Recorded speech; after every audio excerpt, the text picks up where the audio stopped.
right, I haven't got much money, but I have to pay more than the rich person? Hello, everyone. Welcome to the Mobilize podcast. I'm David Lytle. Let's jump into it. Today, we're talking about debt and debt justice, or really, how we talk about it. Almost everyone's been in debt, but have you ever owed $100 trillion?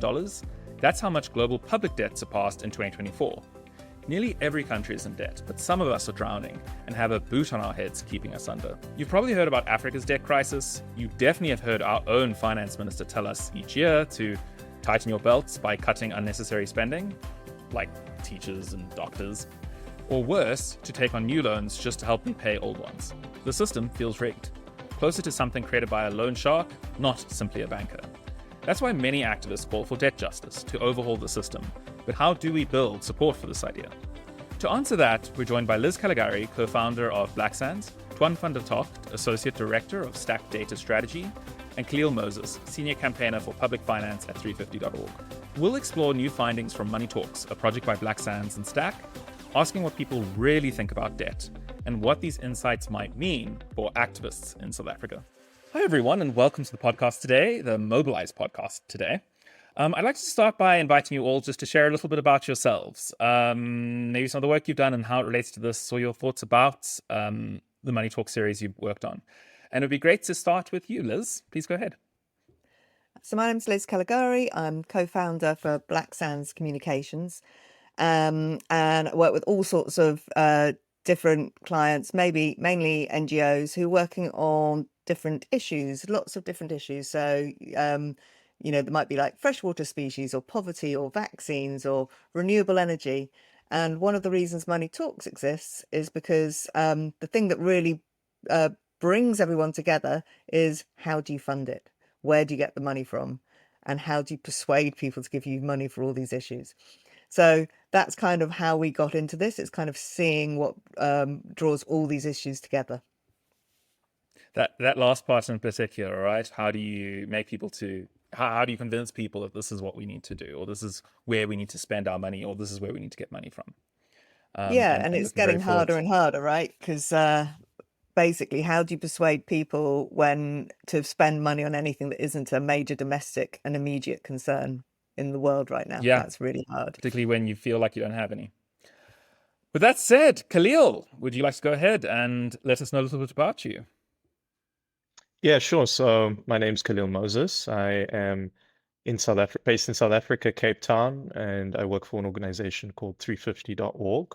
We're a climate justice organization that operates on every continent on planet Earth, fighting against fossil fuel corporations and pushing for a just energy transition and a renewable energy revolution. So moving away from toxic polluting industries that exploit workers to instead renewable energy production that is owned by and uplifts not just rich multinational corporations, but also the workers who drive these industries. I am the public finance campaigner at 350. That means my work has been focused around pushing for greater awareness around what climate justice means, yes, but how finance is involved, how important it is for a justice-centered approach to finance. So we've done work called the Fair Finance School, which brings together young climate justice activists around the African continent to really discuss how climate finance relates to their work, how best to campaign against development finance institutions, to campaign for greater investment in renewable energy projects rather than fossil fuel industries. Cool. So like kind of the real coal face, excuse the pun, of how we actually make an energy transition real.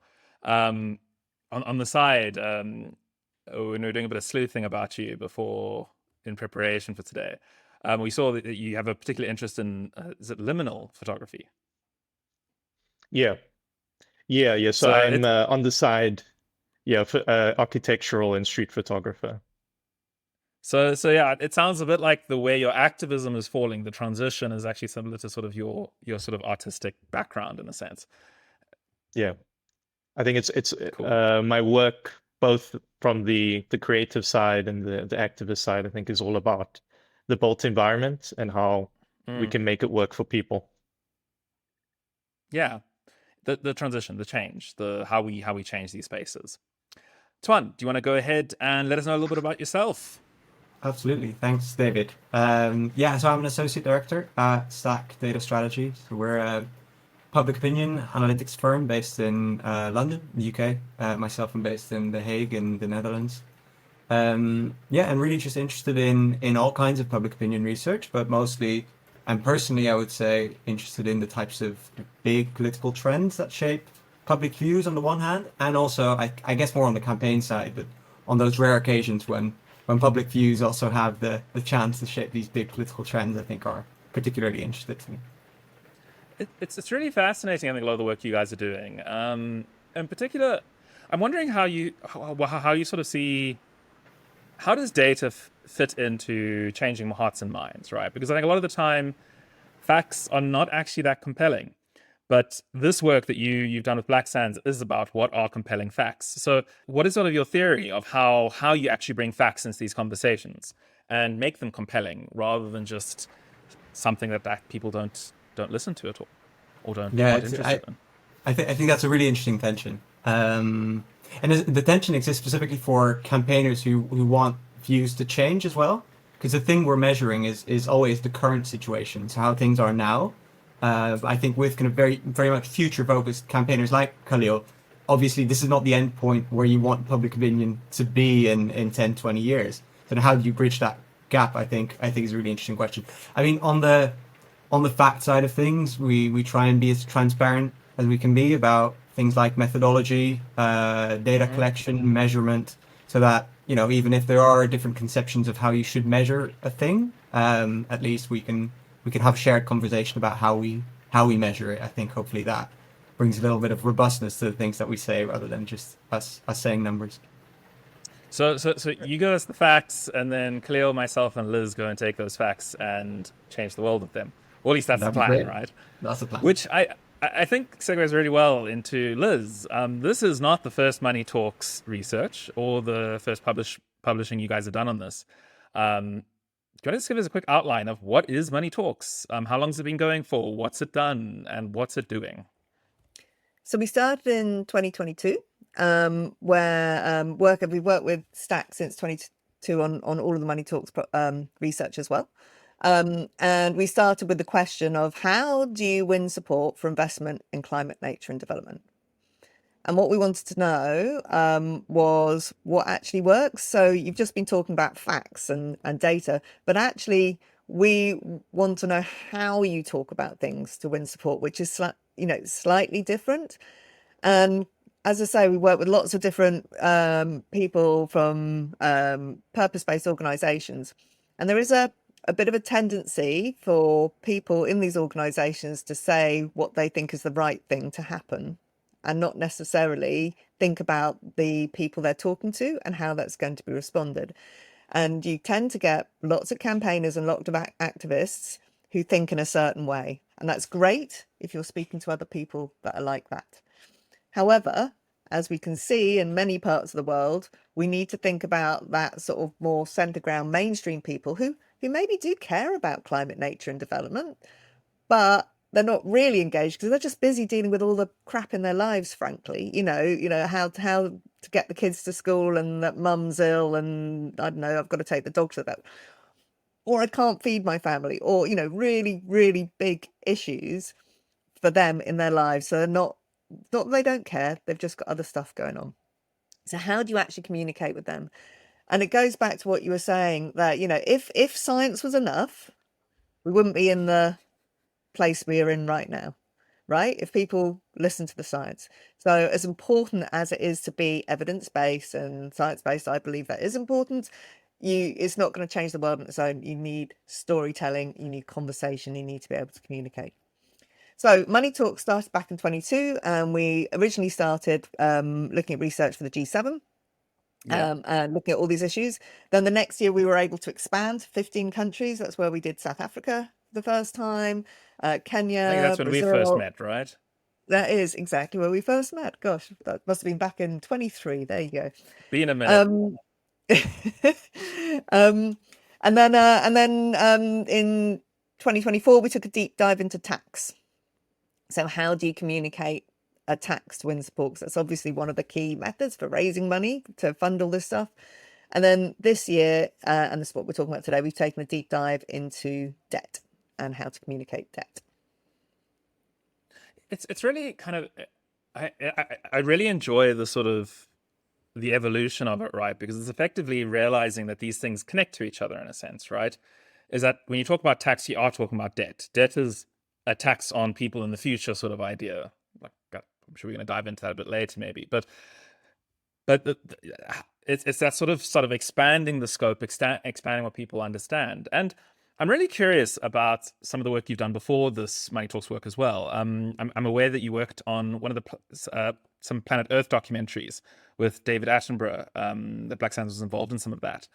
And something that really comes to mind about that is obviously everything's factually correct, but a lot of focus about how things are positioned. Like, what is the cause of our ecological disaster? Is it too many people? Is it the way too many people consume and how you communicate that?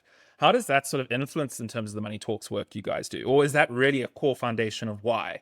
Because it helps define how you need to say these things in communications materials. So not quite sure whether this is answering your question. So come back to me if I don't answer your question. So we No worked worries. on, so prior to Black Sands, I worked at WWF, World Yes. Wildlife Fund, and that was working on the Our Planet, David Attenborough Netflix documentary and Our film. planet, sorry. Yeah. So I kind of harnessed my inner David Attenborough for 3 years, really understanding how he communicates. And he is fact and evidence based, right? That's what he does. But my God, does he tell an amazing story in an amazing way. I mean, I've seen him at an event where you had all these people who I knew who are all brilliant speakers. And then David got on stage and started talking, and it was like a whole different sort of engagement performance. And he's always, I don't know, true to what he believes and what he wants to portray. He has a sense of public service and public broadcast, that old-fashioned BBC background. You know, this is a public need, public education, and I think all of that sort of very much influenced the thinking that is to really engage people, you've got to tell stories. But one of the problems with documentary and natural history documentary was, for years you'd had all these amazing documentaries going, look, nature, it's out there thriving and beautiful and wonderful. There wasn't any jeopardy or threat. So Our Planet, the producers and directors and David Attenborough, deliberately set out in Our Planet to talk about the problems alongside alongside the beauty and the wonder. And that was a difficult and ongoing conversation about how you get that balance between inspiring and jeopardy, right? Because it's very easy to say it's all shit, we're losing everything, nature's screwed. And then do you engage people? Where do you get action from that? So I guess all of that sort of background definitely came into thinking about Money Talks and the importance of how we communicate. Yeah, it really comes through because it's sort of it is that acknowledgement of that. It's also, you don't just want to share understanding, you want to draw someone into action. You want to make people like you were saying, that thing about, you don't just want this sort of view of, oh no, everything's lost, it's the end of the world, everything's terrible. It's no, something's not right, but collectively we can work on it, sort of thing. Yeah, I mean, So fundamentally, why are you yeah. communicating? Because you want an action of some sort. Theory of change, the favorite thing anyone who's ever written a fundraising proposal would know about. And I think that's talking about that gap in understanding of knowledge. I think, Tuan, that leads me to sort of a question I want to ask you, which is, why debt specifically? What is the specific thing about debt in isolation that makes us want to talk about it, or why we should be talking about it or changing our minds on it?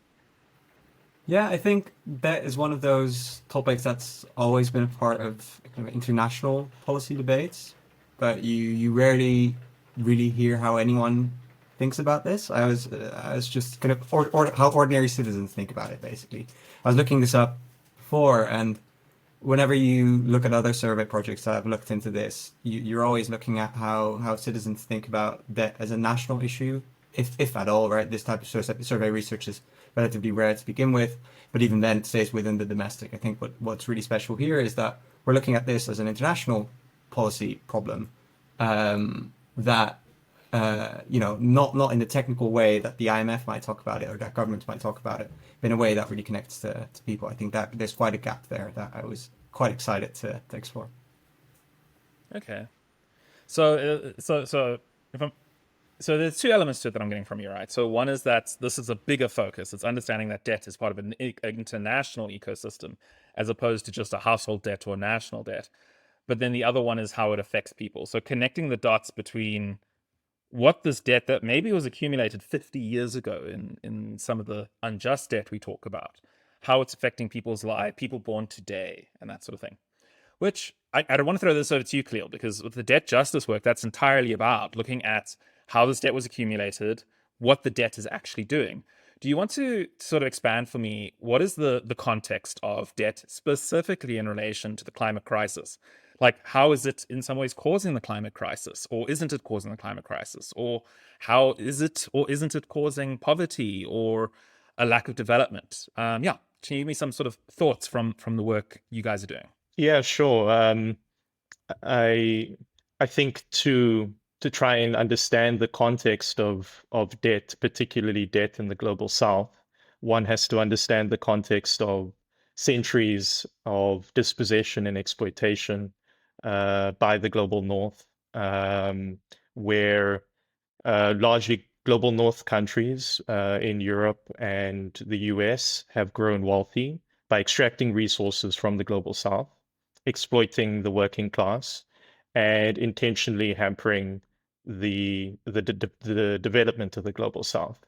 So they've helped, in some cases, they've helped our nations develop only insofar as to generate profit for themselves, and rather than helping us build self-reliance and self-determination. What this unjust system has really left us with is a circumstance where the global south is filled with countries like South Africa, which are resource-based economies, completely reliant on borrowing money from the same countries who've been extracting their resources for centuries.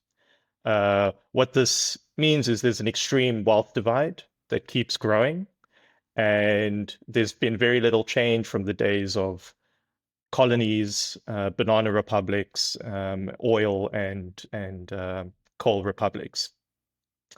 Uh, so that's the kind of context that we're living in, and how debt is exacerbating this problem is, like I mentioned, um, many global south countries are reliant on debt in order to develop.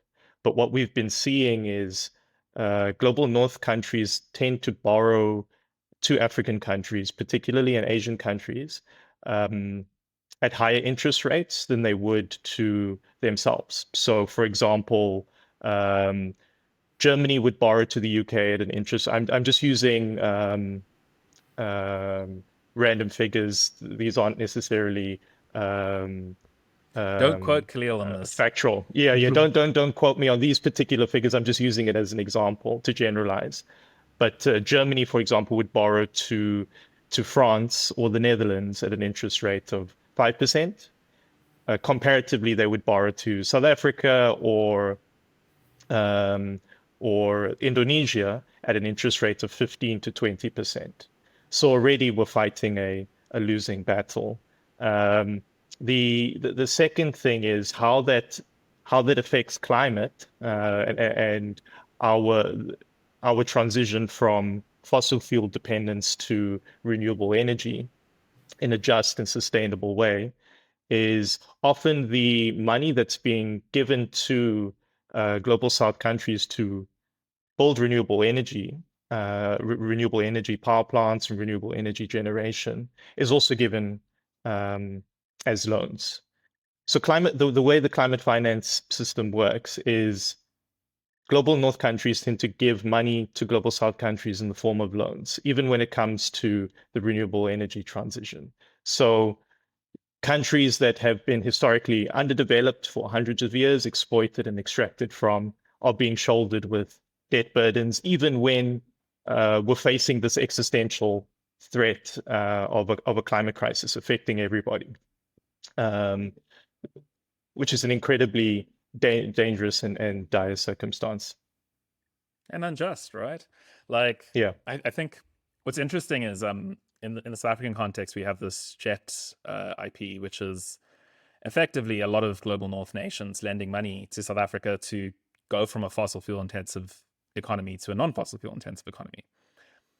But also in some cases, it's very prescriptive, right? I know with some of the loans are like, no, they want us to develop green hydrogen to export to Europe. But then they won't promise that they'll buy it at a price which is affordable for South Africa. But we won't get the money unless we agree to do that.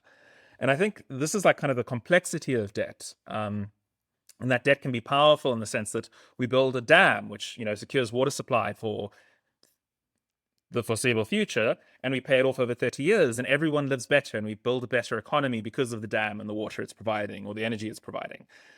But at the same time, let's say we incur a lot of debt to hire foreign consultants based in Europe or America to tell us how we need to build a hydrogen infrastructure in South Africa, and half the money is actually spent on foreign services, actually, rather than building the local economy. So it's that sort of it's complexity of it. I think this. Yeah, I mean, there are even. Yeah.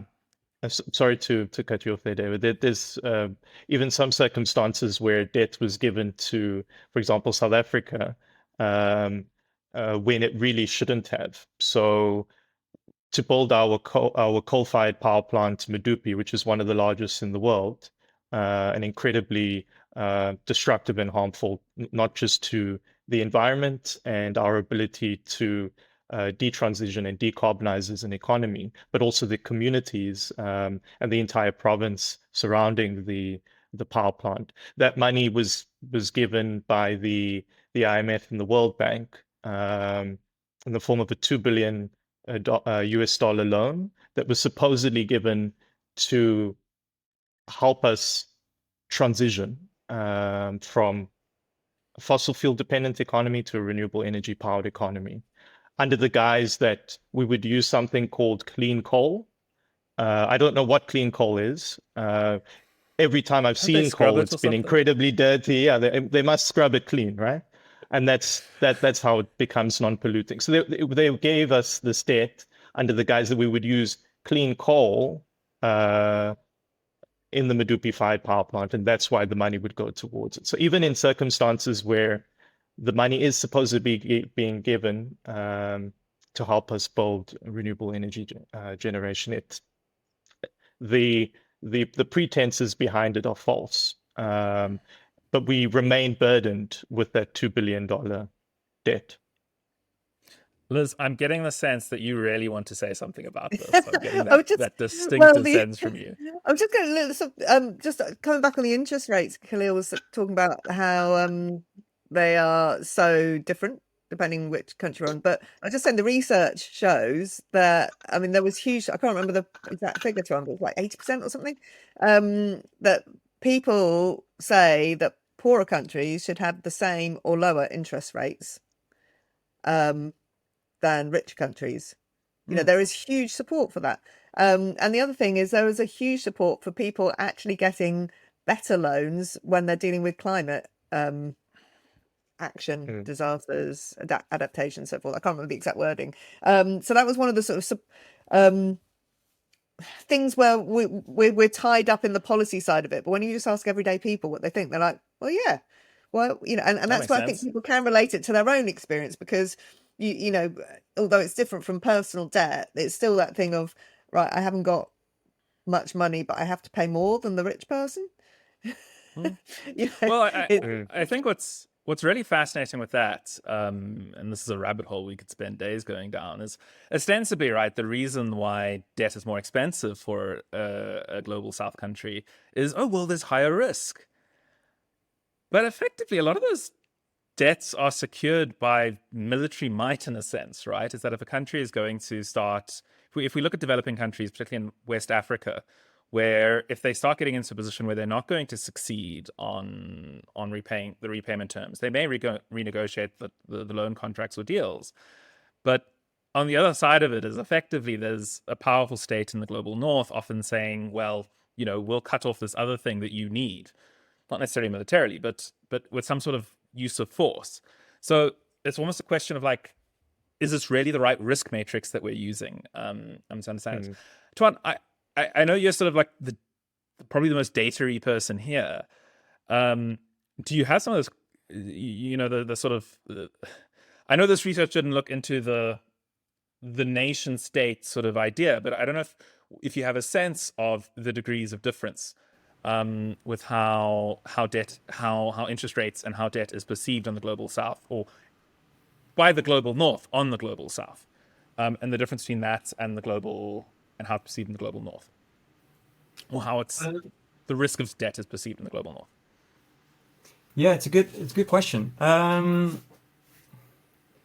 mean, the risk itself, we didn't test, or we don't have a variable to specifically measure that. But I think, yeah, as Liz mentioned earlier, there's overwhelmingly the feeling that that this feels unfair. That we don't take within the context of the survey research, we don't take respondents through the entire debt policy debate, but we show them certain outcomes, and the clear reaction to that is it doesn't make sense for this group of countries to pay more than that other group of countries. So in a way, there are certain parts of this process where the outcomes don't seem to be matching the purpose anymore, and that I think is very clear even to people with who aren't steeped in the technical expertise that you might need for some of these parts of the policy issue. It's really fascinating that you talk about that. It's the disconnect between perception and what people would want and what reality is. And I think this actually speaks to a bit about the global north versus global south relationship, is that the practical relationship issues are on how nation states interact with each other, right? Where, say Liz coming from a British taxpayer base, or you coming from a Netherlands taxpayer base. The country that you are ostensibly part of is not necessarily doing what you want it to do. In fact, it's not ostensibly doing what the majority of your population in the country you're in wants you to do. Which I imagine makes it a bit awkward, because you have South African-based activists or South African activists like myself and Cleo, and we'll be like, you terrible, imperial agents from the global north, and you're part of the benefiting from our suffering in the global south, etc., etc. But yeah, go ahead, Liz. I was just going to say, yeah, no, I mean, that's something that I find just so, I speak to colleagues in South Africa and other countries, and I feel the anger. Awkward. And I'm kind of with you, the social justice and the climate justice. But then last year, Tuan and I tested concepts of climate justice. And like in a country like South Africa, people understand it and they get it and they support it. In a country like the UK, it's like, what's that? Is that taking people to court? I mean, people just no idea. And so you can't come to the UK and say you're a rich country to normal people. So you should be paying, because you don't feel that way. People do not feel rich. So it doesn't work. Well, I think there's also a rich country does not mean all the people in it are rich. And the rich countries have gotten really good at not just exploiting the working class in the global south, but exploiting the working class back home too, right? It's tried and true practices that were tested in their own borders before it was exported across the world. So of course, it is really difficult to really understand the wealth and power that one's country can have when you don't always feel it as an individual citizen. What I really love about where this conversation's going now is different there's some solidarity globally around this, right? There's an alignment of the outcomes we want are actually often quite the same. We want to be able to live our lives without like under the threat of annihilation constantly, be it economic or otherwise. We want to live in a world where our environment isn't constantly at threat and things are changing in ways we can't handle. But the way we communicate is very different. So in South Africa, it's easy for us to go, oh, well, look, they're the bad guy. It's easy to go and look north, those bad guys over there. But as people in the global north, you need a very different message to help them understand what their role is, what their role isn't, how they're not necessarily benefiting them on an individual level, like the nation may and the wealthy in the nation may, but individually they aren't really benefiting that much from the giant global exploitation that's taking place.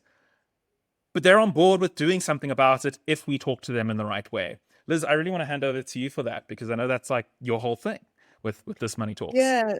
So trying to make those connections, I think, is really important.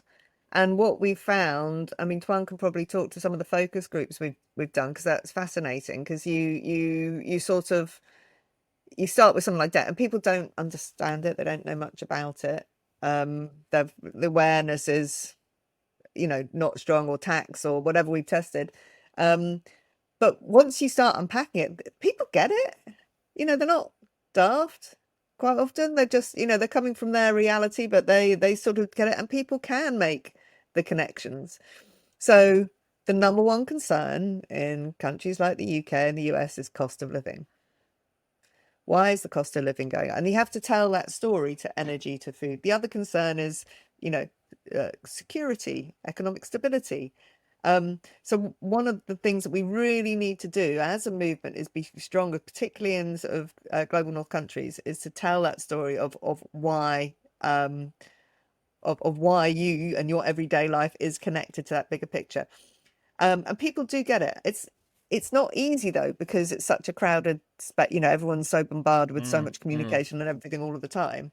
But if you can find some time and space with someone and actually have a conversation that starts with what they care about, then you can get somewhere. But what people care about first in South Africa is possibly different. So, for example, if you ask people what they think the biggest global issue is across all the countries we survey, climate change comes top. But there's 3 countries where it didn't make the top 3, and South Africa is one of them.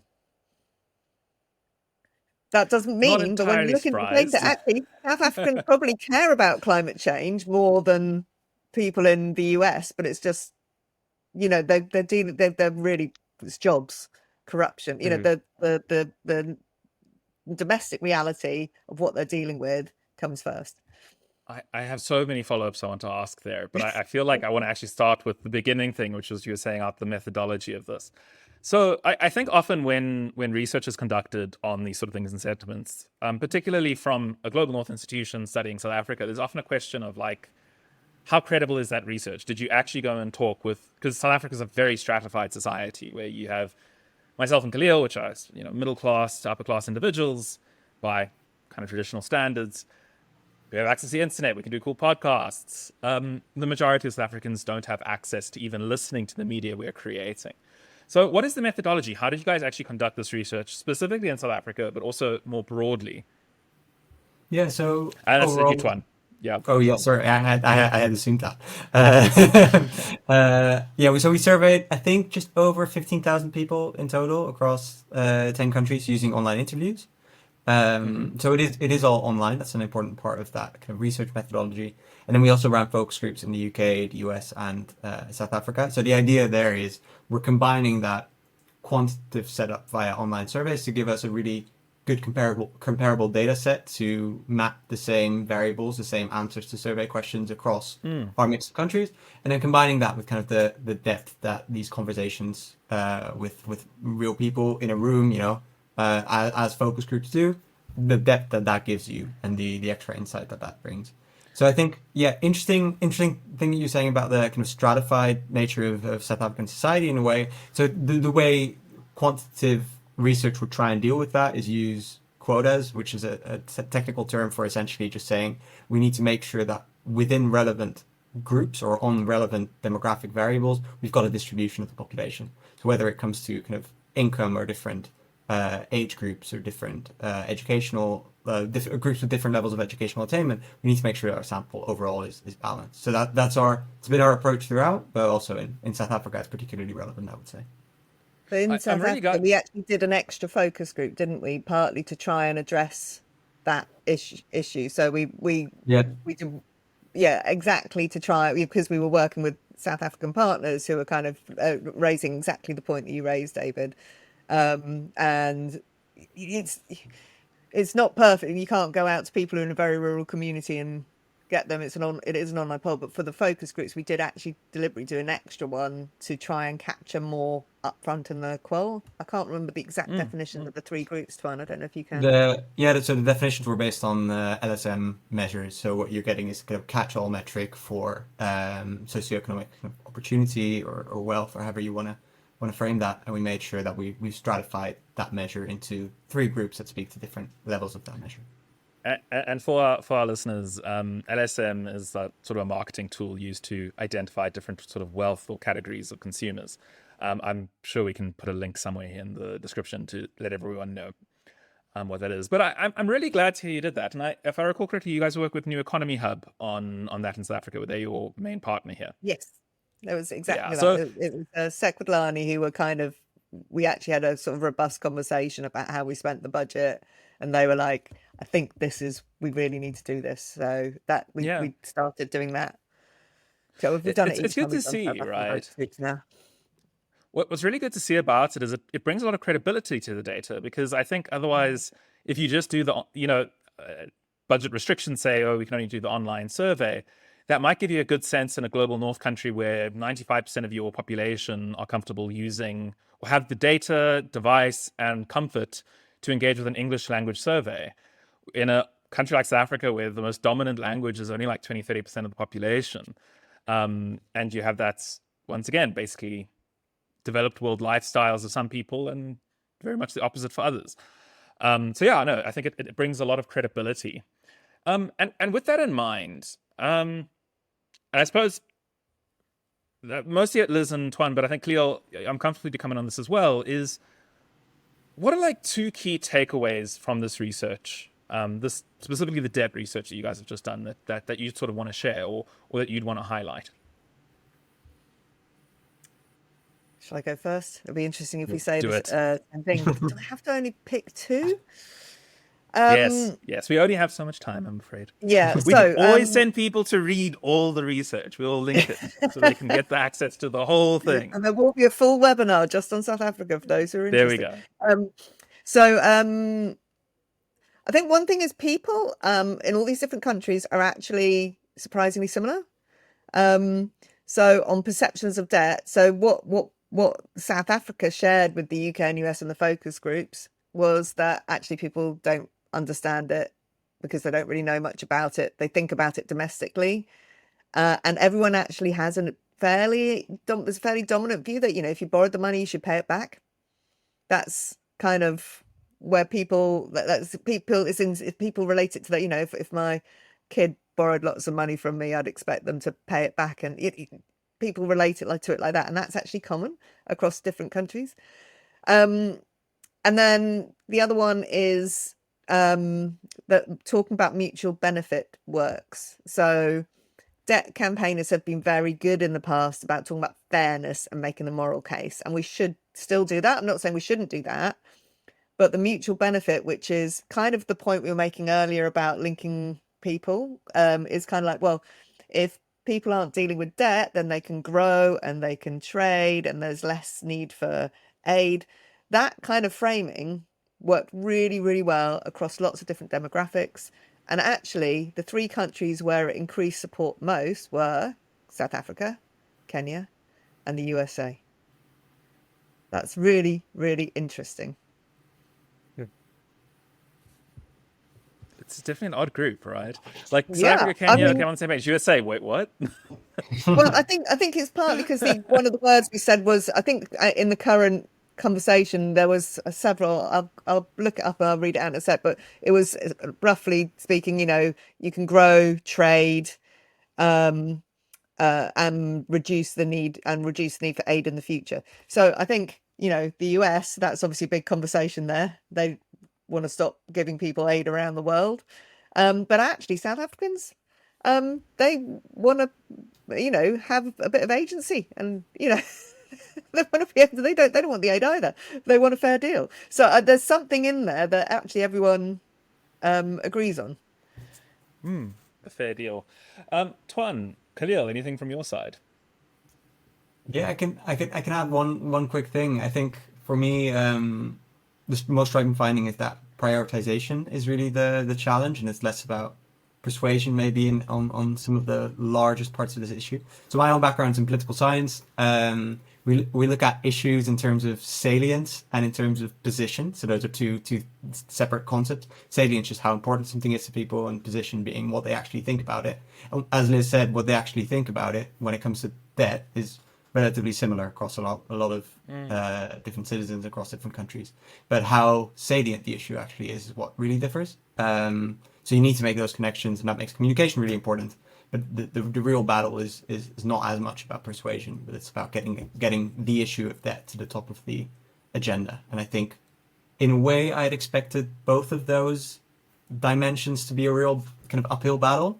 So perhaps it's even kind of an optimistic takeaway that it's just one. Obviously, that's still a huge effort, but maybe that's a bit of optimism there. Anything from you, Khalil?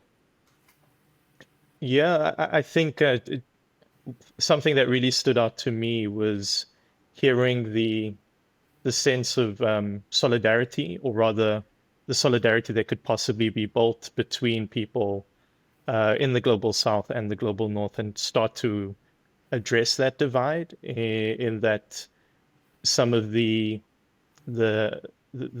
framings around debt and the sense around fairness on debt is the same.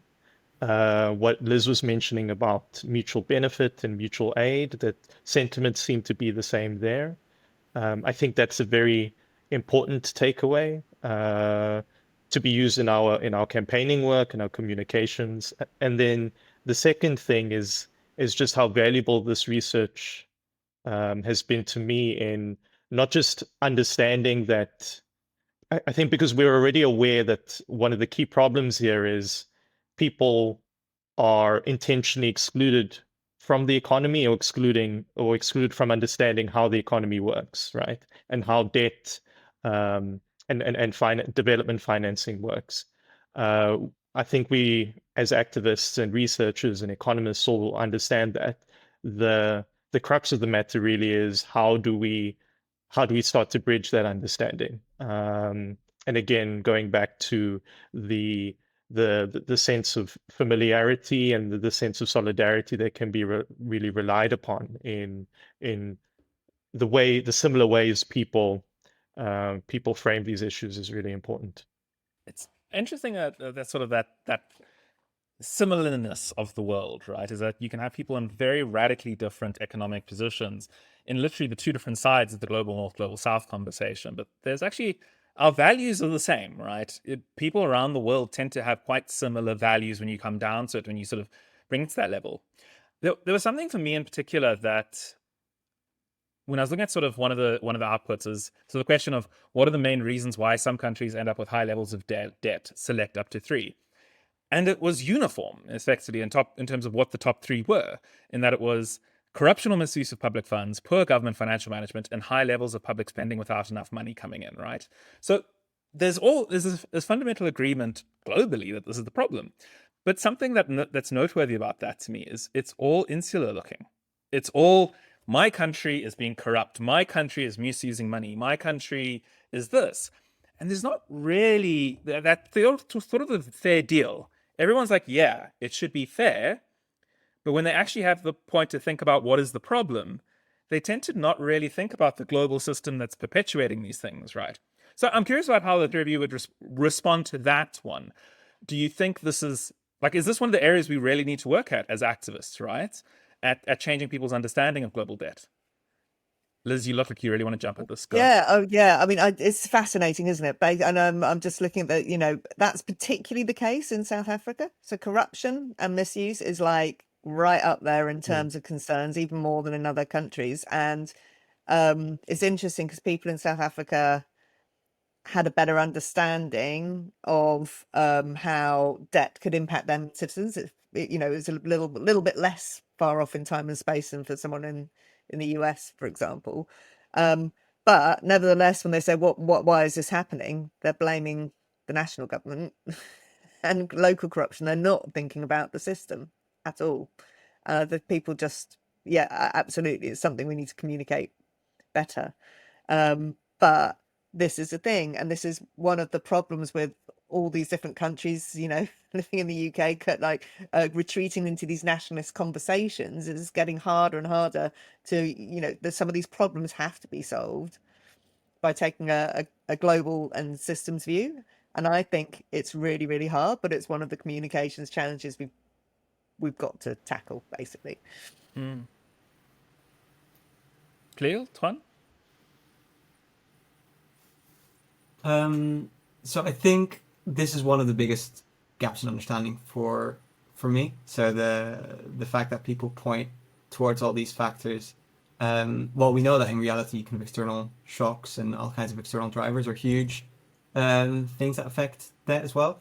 But people don't automatically point to those. So I think that's a really important part in the sense of that's where you need to reframe the conversation, because if you leave people with that kind of corruption and domestic mismanagement story, then I think it's quite likely that kind of undermines empathy as well, right? If you think debt is a country's own fault, that leaves you with a different set of attitudes towards what the policy solution is likely to be than if you think, debt is a systemic thing. So yeah, I think there's much to be gained there, basically. I'm noticing a trend here. It's Liz, Tuan, Khalil. Liz, Tuan, Khalil. So, Khalil. Yeah, I think the two of you captured it quite eloquently, so I won't add anything further other than to quote Che Guevara, who said that the first thing is debt to imperialist banks is unpayable and immoral. And the second thing is our people are not to blame for our underdevelopment or for the debt. That the present social, economic, and political circumstances are really what's to blame. But I think our politicians should still, regardless, shield, at least in South Africa, some of the blame for corruption, mismanagement, and misappropriation of funds. That is still a critical and really, really challenging issue. But that only so much can be done when resolving the internal challenges of a nation if we're still being shouldered with enormous amounts of unpayable, immoral debt. By resolving things internally, it won't really change the external circumstances, like Tuan mentioned, which are systemic. I think the sort of flip side of this is what came through really strongly is there was real support for action on debt relief, debt cancellation, if it was linked to things that are outside of a country's control, right? So crises, COVID, economic shocks that are outside of a country's control, conflict, that kind of thing. So the opportunity here for people working in the space is to move the conversation on from corruption, mismanagement from that internal to the external. And I think that's a really clear opportunity highlighted by the research.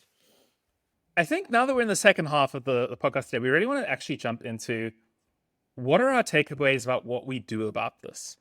What do people feel about things like debt relief, debt cancellation? How do they come across in different countries? What are those general perceptions? Liz, I really want to start with you here because you're kind of that person which always looks at that big level, or the top level of things.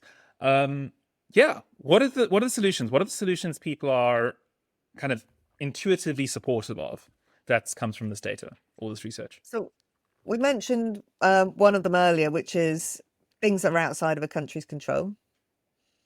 So if you're talking about things like, severe weather, storms, COVID, then people instinctively support that over other things. And there is support for debt cancellation and debt relief. I think that was one of the surprising things. So, people aren't necessarily against it, but the idea of debt relief and there being sort of terms and conditions applied was far more palatable to people. And I think that goes back to people's sense of yeah, if you took the money, you should, it's a deal. You should stand by the deal without sort of understanding the wider systemic issues. But I think the other thing is to talk about the tangible positive impact of debt action. So don't talk about climate justice and social justice, talk about schools and education. Because the minute you start talking about schools and education and the fact that people were blown away by, is it 48 countries are spending more on servicing debt than on schools and education? People were absolutely blown away by that and they didn't know it. And then as soon as you start talking about actually normal people being able to go to school and nurses, and then people start softening and they support that. So talking about tangible things that benefit ordinary people really helps to win support. I've probably forgotten there's some other things as well.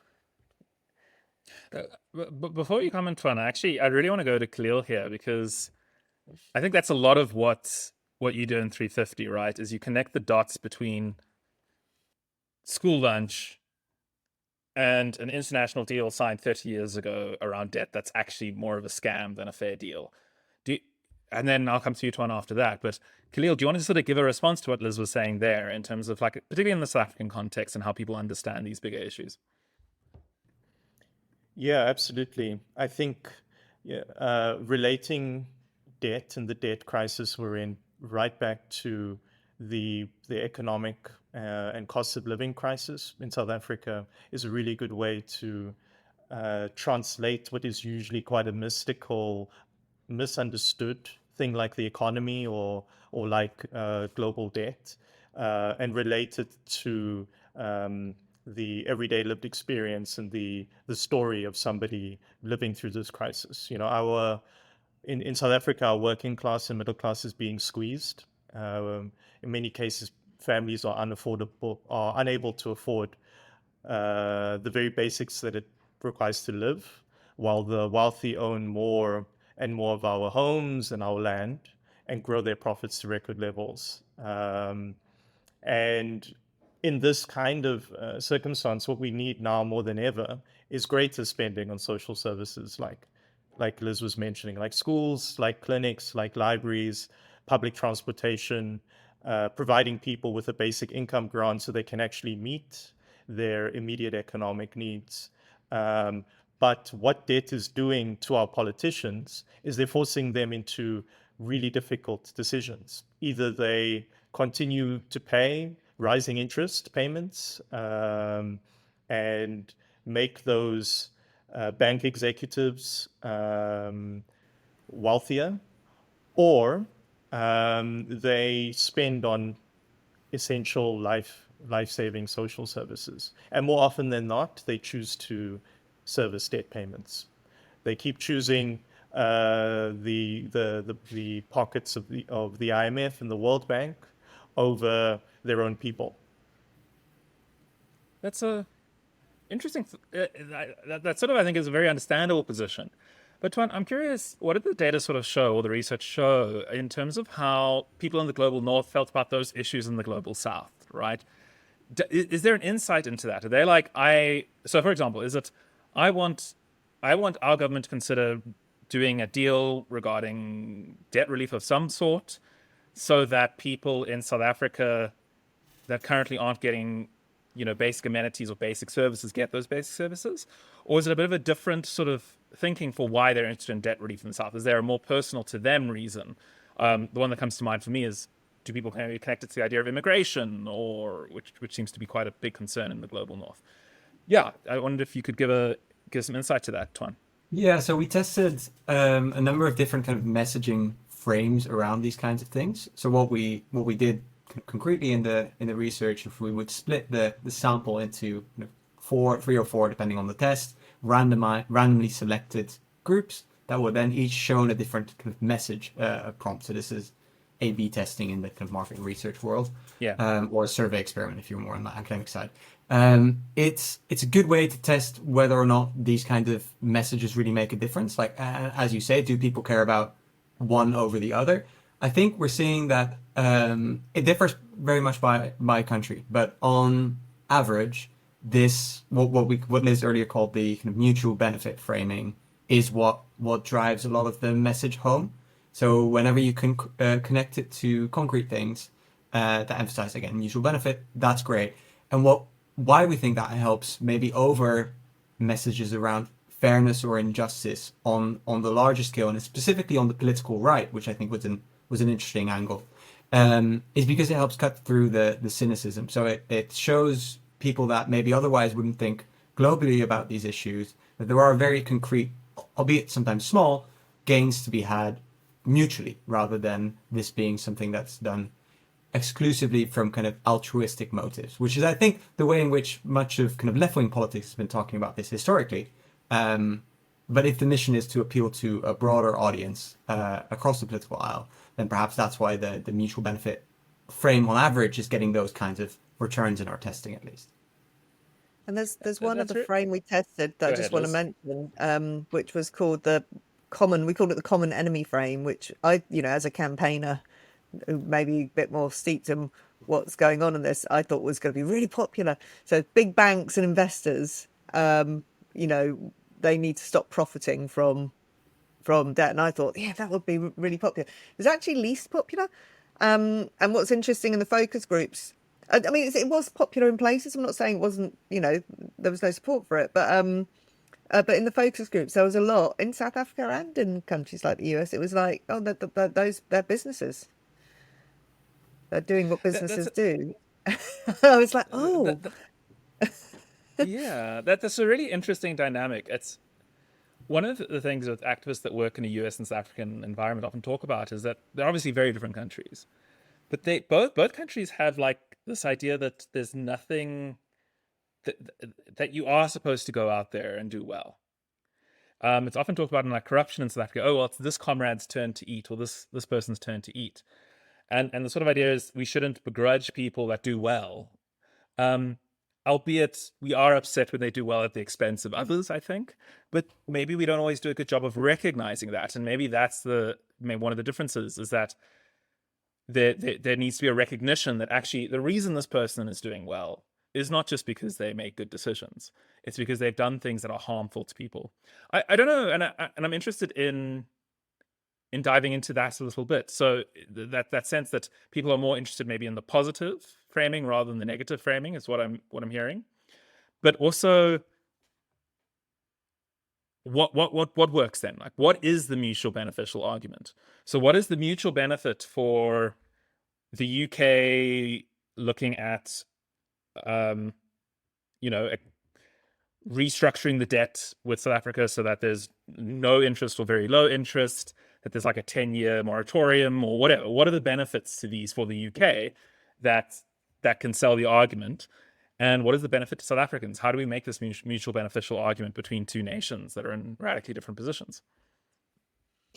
well, I think that's where we need a lot more experimentation and a lot more testing and a lot more real life comms, actually, because what we do with Stack is Stack gives these brilliant insight, but as we know, comms isn't just about words; it's also about messenger, platform, creative, Yeah. and everything in Money Talks is really a sort of some pointers and direction of travel. Yeah. So we need to sort of really start testing things, and we have been in other work testing various things. So in the UK, for example, we're looking at pandemics as a sort of the mutual benefit argument. So you can't, if you cut funding programs around the world on various health issues, that's going to come back on the UK in Kind of terms the of Ebola pandemics or COVID argument. yeah, that kind of thing. Another one is economic, well, just security, actually, overall. So in the current world, obviously, a lot of conflict and instability. One of the obviously immigration is a really like getting to be the most important topic in the UK, and is very important in lots of global north countries.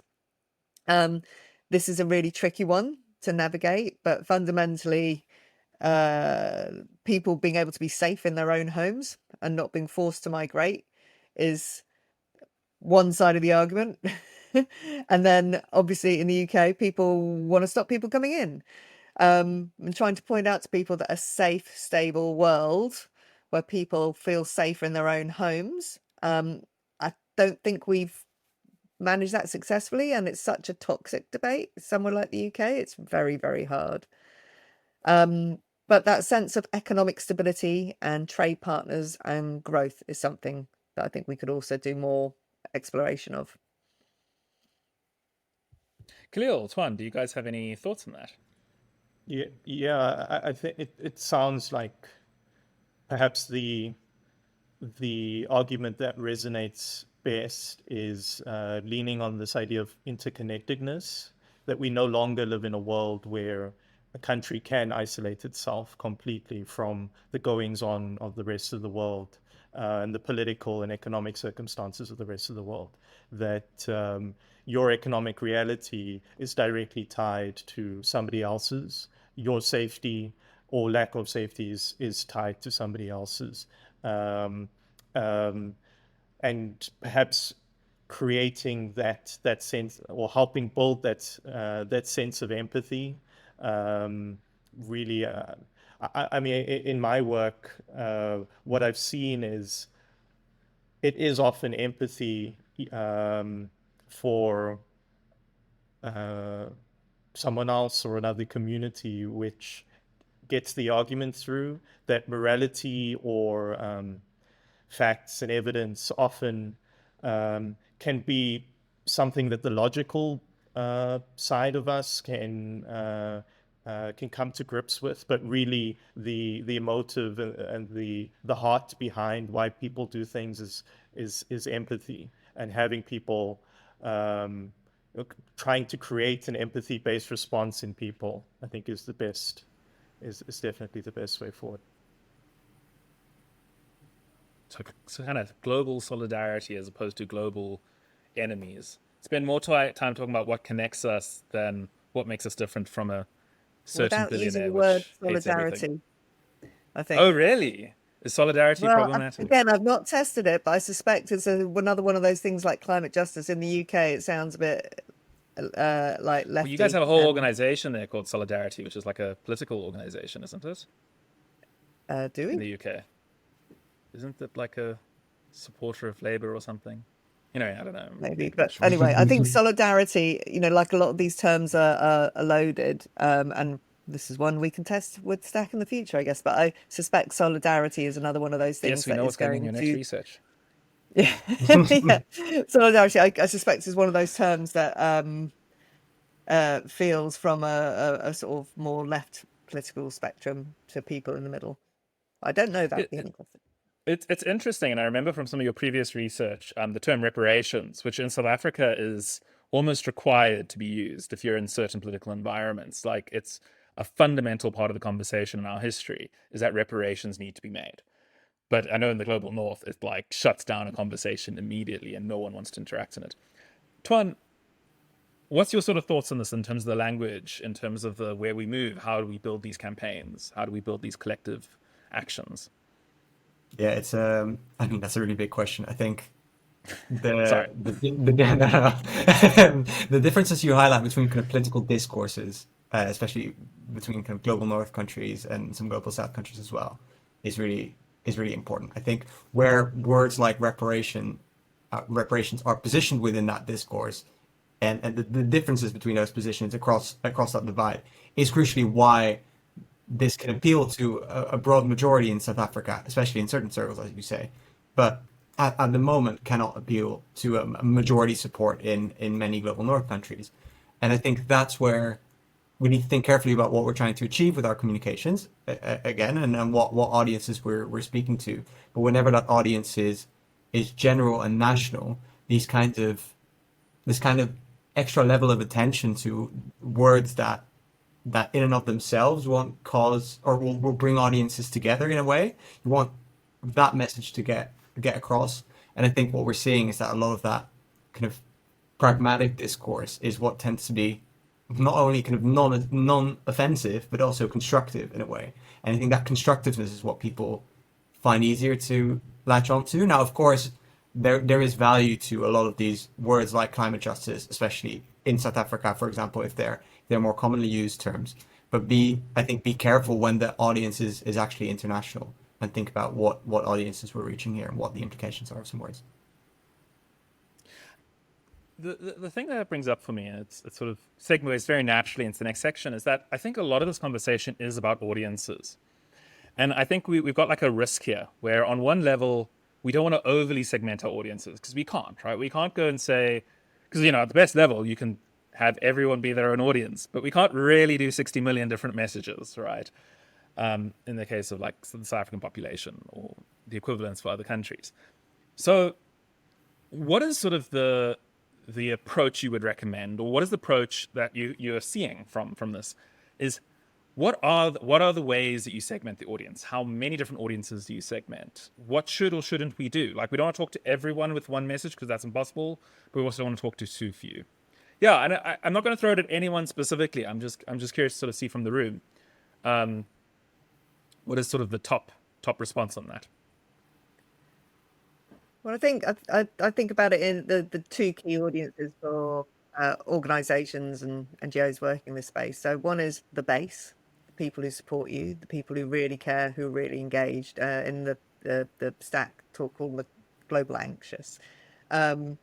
And they tend to be the people who support charity, and with it, they're actually like activists. They're a subsection of that. They're politically aware. They probably know who they're going to vote for already, and they're really important. They're really important. They tend to be noisier and support all of the things that are going on. But the other really important audience is that persuadable audience we sort of mentioned earlier. So people who do want climate action or do think that supporting health issues in other countries or poverty or hunger or whatever it is, they actually think that's a good thing, but they just haven't prioritized it. And that persuadable middle, depending which country you're in, they're quite often swing voters. So they're not necessarily, and that's a rapidly changing picture depending on what country you're in as well. But basically they're not particularly tied. They're centre right, centre left, and then if they're swing voters, that makes them really influential politically because the politicians need to talk to them. Cleo, Tuan?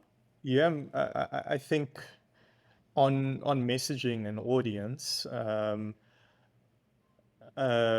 I do understand definitely the need to cater messaging to a particular audience, and like Liz was mentioning, we already have our allies, and in many ways, we do not want to just preach to the converted. We also want to reach the movable middle, and in some ways, even move some of those who in my case, for example, I would refer to them as right-leaning or conservative. There are many of those on that end of the political spectrum who could be moved and could have their views changed or reshaped. And I think this idea that perhaps even that we're all on a flat scale and you move from left to right perhaps needs to be reassessed, that it's a lot more complicated and complex than that. But at the same time, what I've seen with the movement to free Palestine around the world and really showcase the genocide happening in Gaza is activists have not softened their language or taken a more gentle approach when using their terminology. And despite the world's media's efforts to discredit and hide the real impact that these activists are having in their communities and really changing and shaping people's opinions and changing people's minds, that the movement is growing. That despite people's hard line on language and political beliefs, that thousands of people are gathering in The Hague to free Palestine. Thousands of people are gathering, or millions of people are gathering across the world, in the US, across Europe, across Africa, to free Palestine. So I think it is really important to be mindful of our communication and language depending on audience. But there are also plenty of examples where maintaining a hard line can work, so long as there is a strong conscientization effort behind it, like a really strong emphasis on popular education and political education. How do we get people there? It's not necessarily only about using language that can meet them where they're at, but also creating opportunities to learn to get them where we're at, or to find a way for us all to meet in the middle. I think this is such an important point. Like this is exactly that tension, right? So I think I mentioned this earlier. That's this tension between where we want to go and where we are now. And obviously, a lot of the research data points will be over-indexing on the where we are now. I think it's about that. But that doesn't mean that the data doesn't get us anywhere. I think what we can see in the data is that there are some things that maybe correlate with persuadability, or these are the types of arguments that people respond positively to, and that potentially can mean they can move closer to exactly where kind of policy asks are on the kind of activist side. Yeah. So again, those are like things being kind of human-centered, concrete, pragmatic, but sometimes also, there are groups that respond better to the kind of moral frame that Liz mentioned earlier. So then again, we don't want to segment this into 60 million different audiences, but we do know that there are clusters of people that, especially in the world of social media, also move within networks, right? It's not like every single South African has an equal chance of talking to every other single South African. There are clusters and parts of that network that interact more.